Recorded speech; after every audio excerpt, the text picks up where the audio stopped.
In the dark waters of Guadalupe Canal, Japanese sailors spoke in hushed tones about an American cruiser that fired so fast. Her guns sounded like machine guns tearing through fabric. They weren't wrong to fear her. USS Helena CL-50 would survive what should have killed her at Pearl Harbor, only to return with a vengeance that would reshape naval warfare in the Pacific. This is the story of the ship that refused to die, the cruiser that earned her nickname through sheer firepower, and the 1,000 men who made her legend possible. In an era when battleships were kings and carriers were the future, Helena proved that a light cruiser with determination could change the course of history. The story of USS Helena begins not in combat, but in the depths of the Great Depression. As America slowly rebuilt its economy, the Navy embarked on an ambitious program to modernize its aging fleet. The St. Louis-class cruisers represented a new philosophy in naval design. Ships that could deliver overwhelming firepower while maintaining the speed to dance with death. When her keel touched the waves at Brooklyn Navy Yard on that cold December day in 1936, few could have imagined the destiny awaiting hull number 50. The workers who riveted her plates and shaped her armor were building more than a warship. They were crafting an instrument of survival and vengeance. Helena stretched 608 feet from stem to stern, her sleek hull cutting through water with a beam of just 61 feet. But her true glory lay in her armament. 15 6-inch guns nested in 5 triple turrets gave her a broadside that could unleash hell. These weren't ordinary naval rifles. The Mark 16 guns could cycle rounds at an astonishing rate. In perfect conditions, each barrel could spit out 8 to 10 rounds per minute. Do the math. That's potentially 150 shells per minute from her main battery alone. No wonder the Japanese would come to call her the machine gun cruiser. Her secondary battery packed 8 5-inch dual-purpose guns, equally comfortable swatting aircraft or punishing destroyers. 4 Parsons turbines drove her through the waves at 32.5 knots. Fed by 8 Babcock and Wilco CK spoilers that could push 100,000 horsepower through her 4 bronze screws. With a range of 10,000 nautical miles, she could hunt anywhere in the Pacific. But specifications tell only part of the story. What made Helena special was her crew. 868 officers and men who would transform steel and gunpowder into something approaching immortality. Helena slipped into the East River on August 27, 1938, christened by the wife of Montana's senator. The bottle of champagne that shattered across her bow was meant to bring good luck. Whether it did or not would depend on your definition of luck. Her early career reads like a peacetime travelogue. After commissioning in September 1939, Helena sailed south to Uruguay, where her crew got an ominous preview of their future. The wreckage of the German pocket battleship Graf Spee lay in Montevideo harbor, scuttled after the Battle of the River Plate. Young American sailors stared at the twisted metal and wondered if they were looking at their own fate. The Pacific called, and Helena answered. By September 1940, she joined the Pacific Fleet, spending months in Hawaiian waters, perfecting her deadly art. Gunnery drills, damage control exercises, navigation training, the endless repetition that transformed civilians into warriors. As 1941 drew to a close, Helena entered Mare Island Navy Yard for upgrades. The Navy, perhaps sensing the storm approaching, fitted her with new 1.1-inch anti-aircraft guns. It was like giving a boxer brass knuckles just before a street fight. On the morning of December 7th, 1941, Helena rested at berth 1010 in Pearl Harbor's Navy Yard. Across the harbor, battleships sat in a tidy row along Ford Island. The Pennsylvania, mighty queen of the battle line, was supposed to occupy Helena's berth, but fate had other plans. The dry dock needed Pennsylvania more than the pier needed Helena. At 0757, Lieutenant Commander Sharaya Maratha led 9 Kate torpedo bombers toward what he believed was Pennsylvania. Through the early morning haze, Helena's profile looked enough like a battleship to seal her fate. Only the lead plane released its weapon, a Type 91 torpedo that carved through the harbor's placid waters at 40 knots. The weapon passed beneath the mine layer Oglala morrowed alongside and struck Helena at frame 75, just below her armor belt. The explosion ripped through her engineering spaces like a giant's fist. Engine room number 1 and boiler room number 2 transformed instantly from ordered machinery spaces into twisted metal coffins. Seawater rushed through a hole large enough to drive a truck through. But Helena was already fighting back. Within 2 minutes, 120 seconds, her forward diesel generator roared to life. Power flowed to her gun mounts. As Japanese planes wheeled overhead for their second attack, Helena's anti-aircraft guns spoke their defiance. 4 bombs straddled her during the second wave, each near miss, showering her decks with steel rain. The ship that should have died stayed afloat through miracles of damage control and human determination. 40 of her men lay dead, another 100 wounded, but Helena survived. In the wardroom, blood mixed with oil as medical teams worked to save the living. On deck, gunners stayed at their posts even as their shipmates fell around them. The Japanese pilots who reported her sinking made a terrible mistake. They had awakened a sleeping giant's little sister, and she would remember. In the aftermath of Pearl Harbor, Helena resembled a patient in intensive care. Water sloshed through her wounded hull, and emergency pumps worked around the clock to keep her afloat. But beneath the damage lay a heart that refused to stop beating. By December 9th, just 2 days after the attack, Helena limped into dry dock number 2. Navy yard workers swarmed over her like surgeons attending a critical patient. Steel plates were cut, shaped, and welded over her wounds. The temporary patches would hold until she could reach a proper hospital. The journey to Mare Island in January 1942 tested every weld and rivet. Pacific swells pressed against her patched hull, searching for weakness.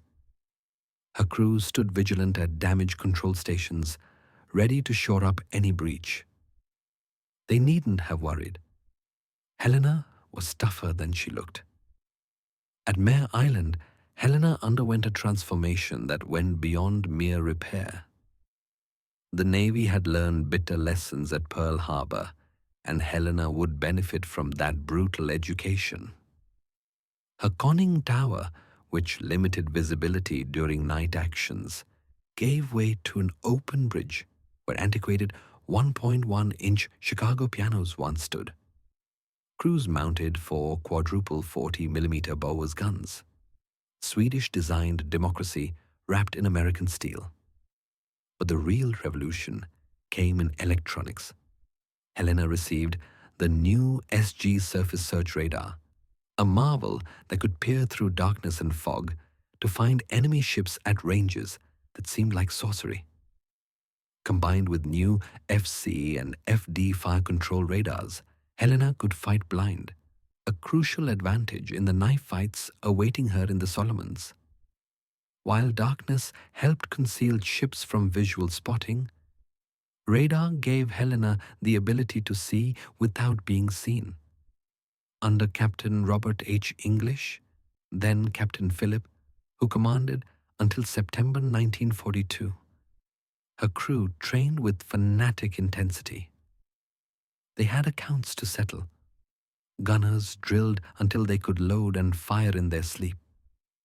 Damage control teams practiced plugging holes and fighting fires until their responses became automatic. Every man aboard understood their mission. They were returning to the Pacific not as victims, but as hunters. In the mess halls, sailors spoke of revenge.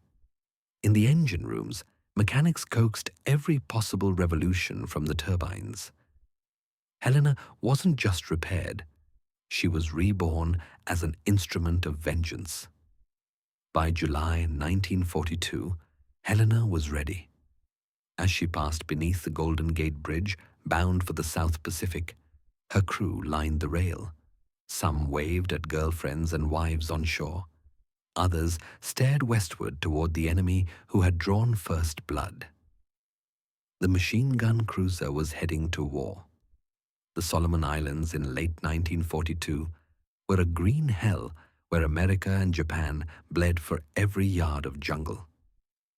Guadalupe Canal, with its crucial airfield, had become the Pacific War's grinding wheel. Every night, Japanese destroyers and cruisers raced down the slot, the channel between the Solomon chains, to reinforce their garrison and bombard American positions. By early October, Helena served in Task Force 64 under Rear Admiral Norman Scott. Unlike many American admirals who still thought in terms of battleship lines, Scott understood that radar and rapid fire would rule these waters. He drilled his ships relentlessly in night combat tactics, though he made the curious decision to use USS San Francisco as his flagship instead of the radar-equipped Helena. October 11th, 1942. The day of reckoning approached as American reconnaissance planes spotted Admiral Aritomo Goto's force streaming toward Guadalupe Canal. 3 heavy cruisers and 2 destroyers carrying reinforcements and bombardment shells. Scott positioned his force off Cape Esperance, ready to spring history's trap. As darkness fell, Helena's SG radar operator, Radioman Third Class Robert S. Brown, hunched over his scope. At 2,325, a phosphorescent blip appeared. Enemy ships at 27,700 yards. Helena had found the Japanese before they even knew Americans were hunting. What followed was organized chaos. Scott, operating blind on San Francisco, ordered a column turn that accidentally placed his force across the Japanese T, the perfect position for a naval ambush. On Helena's bridge, Captain Gilbert C. Hoover, who had assumed command in September, grew increasingly frustrated. His radar showed enemy ships at 5,000 yards, practically point-blank range. But Scott hadn't given permission to fire. Finally, at 2,346, Scott's ambiguous Roger to another query was interpreted as permission to engage. Helena's turrets, already trained on the enemy, erupted in violence. The first salvo caught the heavy cruiser Ioba completely unprepared. 6-inch shells slammed into her bridge, killing Admiral Goto instantly and wounding her captain. The Japanese admiral died believing his own ships were firing on him. He never imagined Americans could strike from the darkness with such precision. Helena's guns achieved rates of fire that seemed impossible. Spent brass casings rolled across her decks like golden rain as loaders worked in perfect synchronization. The sustained muzzle flashes lit up the night, earning her the nickname that would follow her to the grave. The heavy cruiser Furutaka tried to shield the flagship, but sailed into a steel hurricane. Helena's shells found her torpedo tubes and long lance torpedoes, Japan's most feared weapon, exploded on their own deck. Furutaka burned like a Viking funeral ship before sliding beneath the black waters. In 14 minutes, it was over. Helena had fired over 1,400 rounds, her barrels glowing cherry red in the darkness. The Battle of Cape Esperance was America's first clear surface victory against the Imperial Navy. Helena had proven that American cruisers could fight and win at night, the enemy's chosen battlefield. As dawn broke, oil slicks and debris marked where Japanese ships had died. Helena's crew, exhausted but exhilarated, had their first taste of victory. It wouldn't be their last. November 1942 brought desperation to both sides at Guadalupe Canal. The Japanese prepared a massive reinforcement convoy, and Admiral Scott's victorious task force, now led by Rear Admiral Daniel Callahan, stood as the only barrier. Callahan, brave but inexperienced in night combat, made the same mistake as Scott. He chose San Francisco as his flagship instead of the radar-equipped Helena. On the night of November 12-13, Helena's radar again proved prophetic. At Arrow 124, her SG scope detected Japanese ships entering Iron Bottom Sound, the waters of Guadalupe Canal littered with so many wrecks they'd earned their grim nickname. Two Japanese battleships, Ha and Hiroshima, led a bombardment force intended to pulverize Henderson Field. What erupted at 0148 was less a battle than a bar fight with 14-inch guns. The American column practically collided with the Japanese force. Ships fired at point-blank range, sometimes unsure whether their targets were friend or foe. Searchlights stabbed through the darkness. Star shells burst overhead, and tracers crisscrossed like deadly fireworks. Helena's radar gave her a critical edge in this melee. While other ships struggled to identify targets, her fire control tracked Japanese vessels with electronic precision. She opened fire on what her crew believed was a battleship, likely he at just 4,200 yards.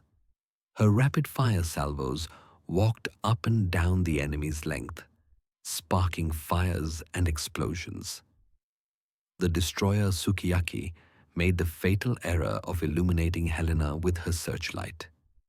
Every American ship that could bear immediately concentrated on the illuminated destroyer. Helena's 6-inch shells joined 5-inch and 8-inch rounds in a convergence of naval gunfire that literally blew a Sukiyaki apart. She vanished in a massive explosion, taking all but a handful of her crew with her. Helena then shifted to rapid fire against 3 more destroyers, her guns cycling so fast that Japanese survivors reported thinking Americans had developed a new automatic cannon. One destroyer limped away burning. Another went dead in the water, and the third fled into the darkness, trailing smoke. Through it all, Helena danced between salvos, her engineers pushing her turbines to and past their limits. At one point, San Francisco crossed directly between Helena and her target, forcing a check fire that probably saved American lives. The friendly fire incidents that night claimed Admiral Callahan and Captain Cassin Young of San Francisco, brave men killed by American shells in the confusion. After 40 minutes of point-blank savagery, the Japanese withdrew. he battered by dozens of hits, including many from Helena, lingered behind with jammed rudders. American planes would finish her the next morning, the first Japanese battleship lost in the war. Helena emerged with one man dead and minor damage. Her gunners had fired over 1,500 rounds, and her barrels were shot out from the sustained fire. But she had helped stop the Tokyo Express cold. Without that bombardment, Henderson Field survived to launch the planes that would savage Japanese transports over the coming days. As November 13th dawned, Iron Bottom Sound lived up to its name with new wrecks littering the seafloor.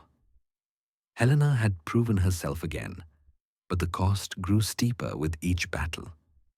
Between the legendary battles, Helena lived a grinding routine that tested men as thoroughly as combat. The Solomon Islands offered no respite. If Japanese shells didn't kill you, tropical diseases might. Helena's crew developed the thousand-year stare common to Guadalupe Canal veterans, men aged beyond their years by constant vigilance. Life aboard Helena followed the rhythm of war. General quarters at dawn and dusk when submarines preferred to attack. Days spent bombarding Japanese positions on Guadalupe Canal, turning jungle strong points into moonscapes. Nights patrolling the slot, radar operators straining to catch the first glimpse of enemy vessels. The crew developed their own culture, born of shared danger. Helena's laundry became legendary, somehow maintaining pressed uniforms even after battle.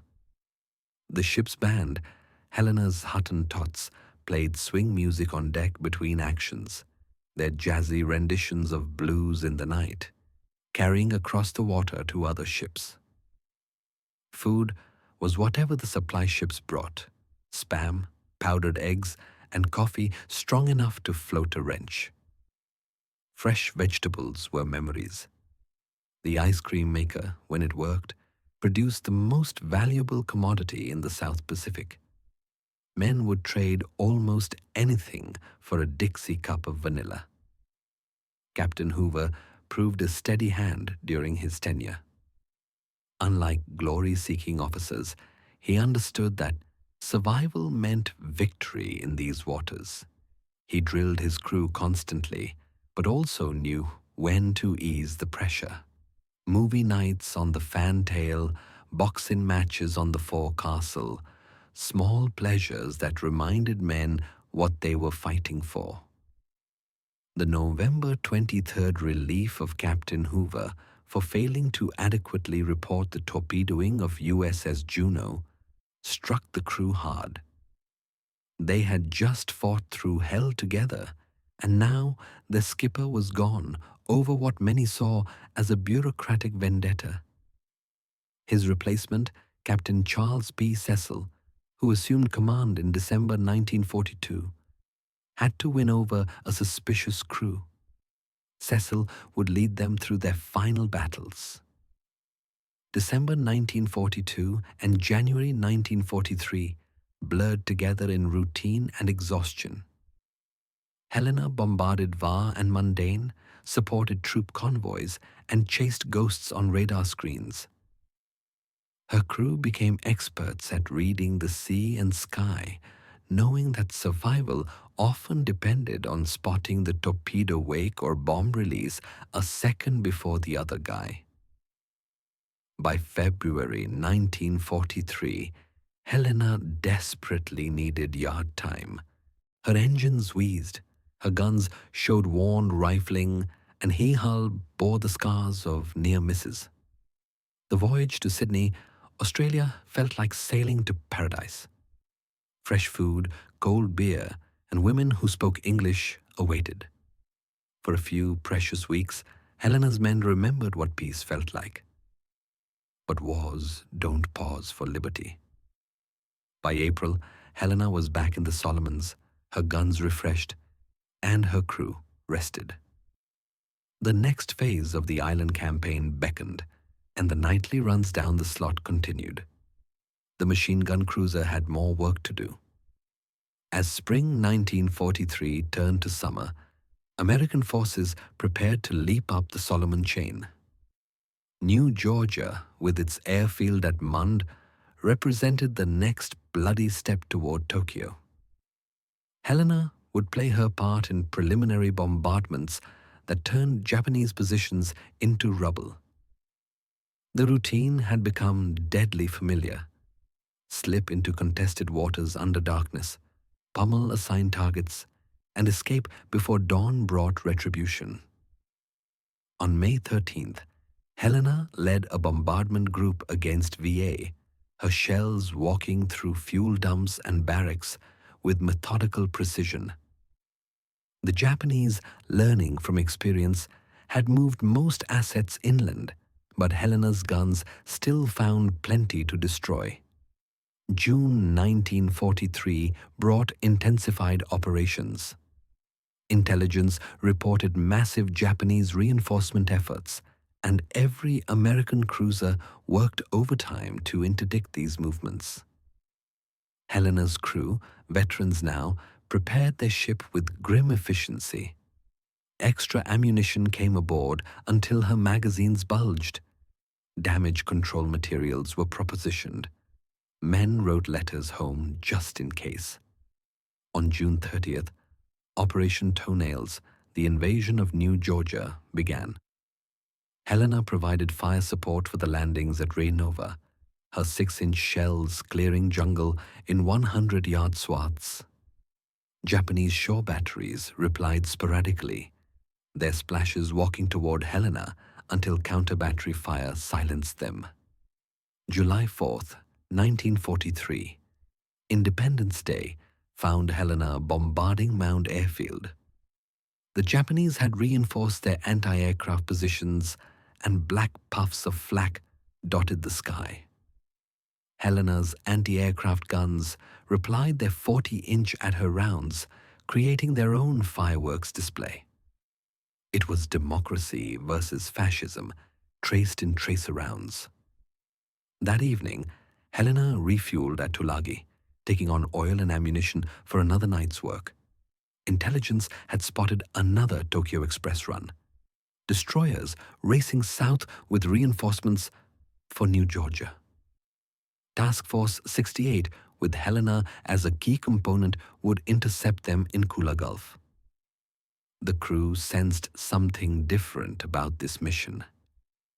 Maybe it was the full moon predicted for that night, eliminating the darkness that usually concealed American ships from visual spotting, though their radar would work just as well. Perhaps it was the reports of Japanese heavy cruisers joining the convoy runs. Or maybe it was just the law of averages catching up. Helena had survived too many battles without serious damage. As July 5th became July 6th, Helena entered Kula Gulf for the last time. Her radar operators, the best in the fleet, would spot the enemy first. As always, her guns would speak with their characteristic rapid fury. But this time, the enemy would punch back with a vengeance that even the machine gun cruiser couldn't survive. The moon rose over Kula Gulf like a spotlight, turning the black waters silver and robbing the Americans of the concealment darkness usually provided. Admiral Walden Airworthiness, flying his flag in Honolulu, led Task Force 68 into the Gulf just after midnight on July 6, 1943. Helena followed in column, her radar already painting contacts to the northwest. The Japanese had learned from their previous encounters. Admiral Tera Akiyama's reinforcement group included 10 destroyers armed with the deadly Type 93 long-lance torpedoes, weapons that could reach out 20,000 yards at 49 knots. More critically, the Japanese had finally developed tactics to counter American radar advantages. At 1:36, Helena's radar detected the enemy at 22,000 yards.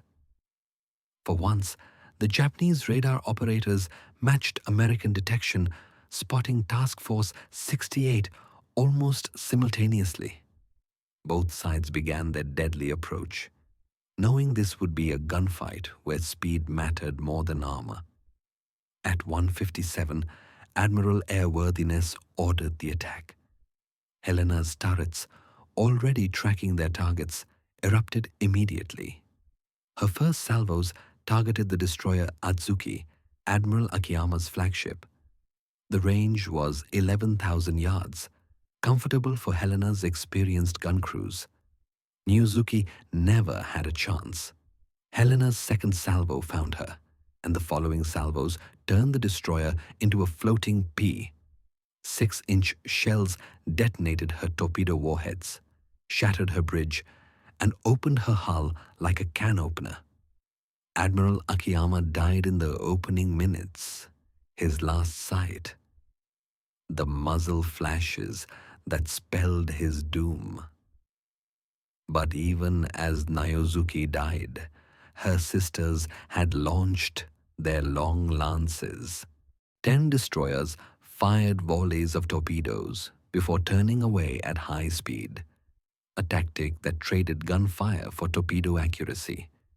Nearly 50 torpedoes now raced through Kula Gulf's waters toward the American column.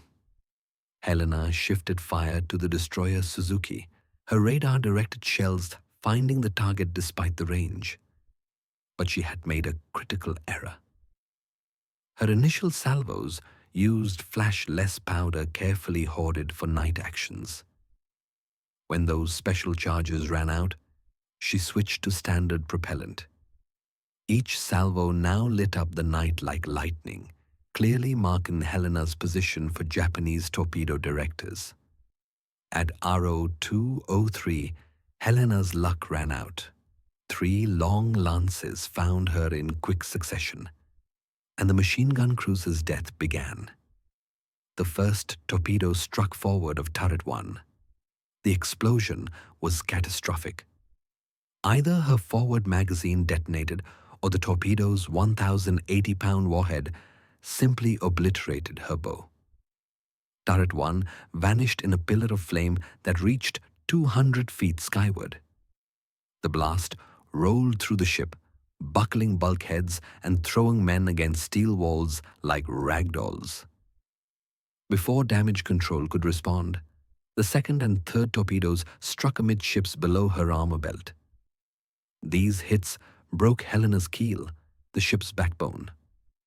Her engine rooms flooded instantly, turbines screaming to a stop as seawater rushed in.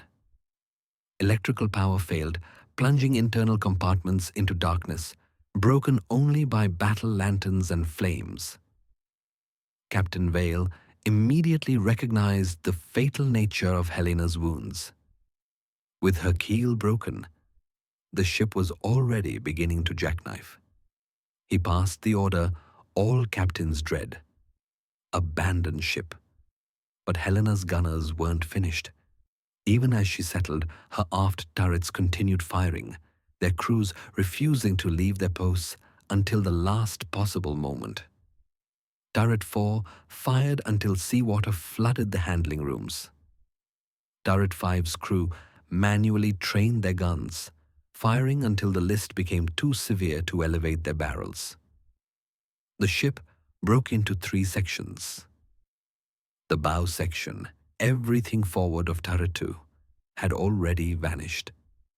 The stern section, containing nearly 400 men, floated independently.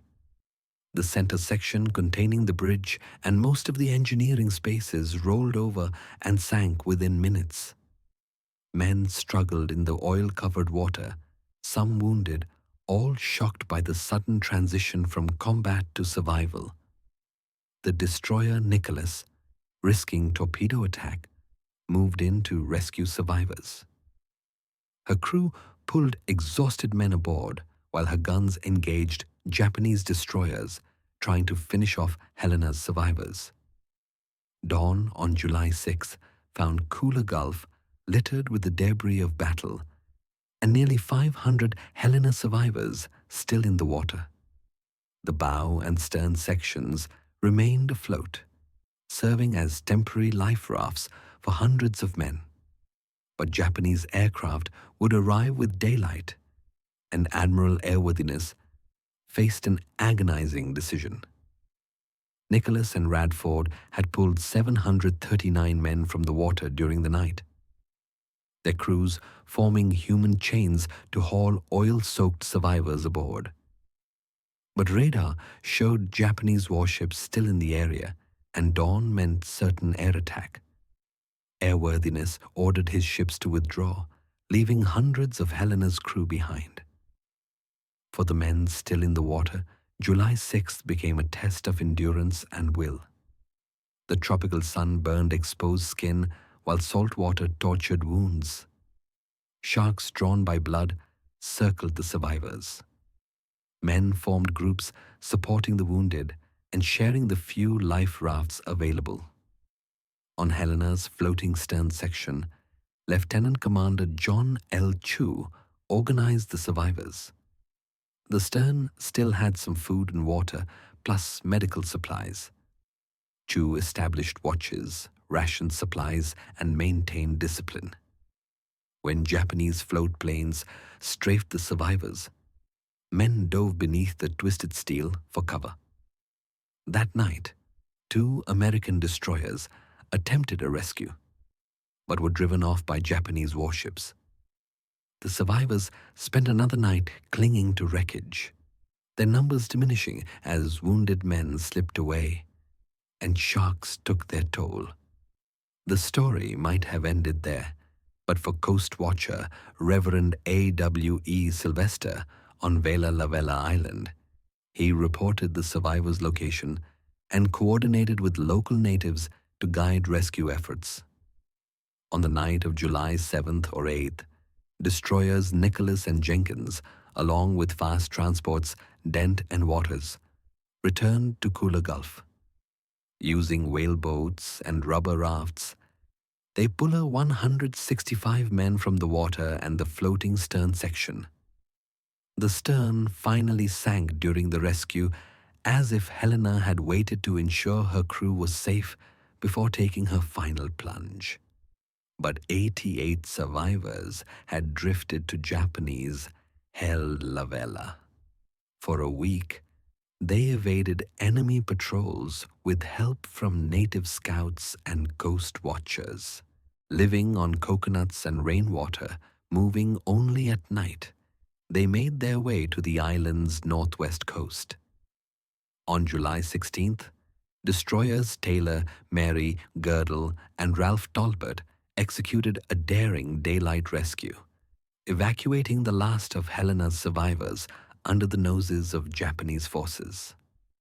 The final tally of Helena's crew of 868, some 168 men, died in Kula Gulf or during the rescue operations, but 700 survived, saved by the courage of destroyer crews who risked everything and the determination of survivors who refused to give up.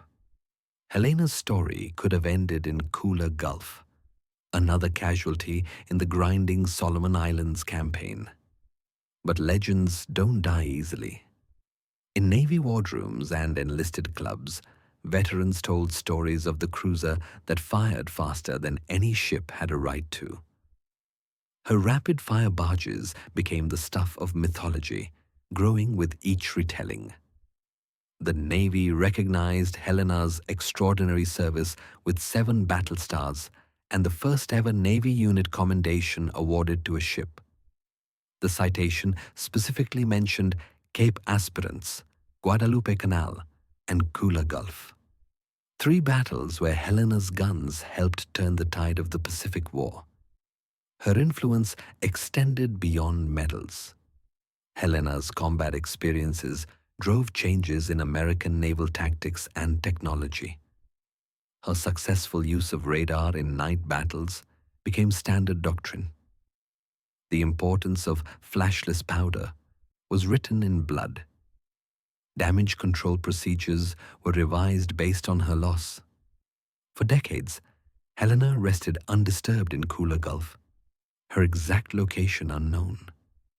Her survivors held reunions, their numbers dwindling each year, but their memories still sharp. They remembered the sound of her guns, the feel of her deck plates, the friends who didn't make it home. In April 2018, Paul Allen's research vessel RV Petrel located Helena in 2,800 feet of water. The remote cameras revealed her hull number, 50, still visible on her stern. Her turrets remained trained out as if ready to resume the fight. The discovery brought closure to surviving crew members and their families, confirming their ship's final resting place. Today, Helena serves as more than a war grave. She represents the thousands of sailors who fought the decisive naval battles of World War II. Her story teaches timeless lessons about courage, determination, and sacrifice. The ship that survived Pearl Harbor to become the scourge of the Tokyo Express proved that heroes aren't always invincible. Sometimes they're simply too stubborn to quit.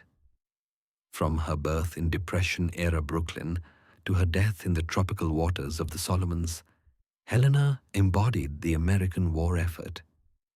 Built by workers who needed jobs, crewed by boys who became men, and commanded by officers learning to fight a new kind of war, she was democracy made steel.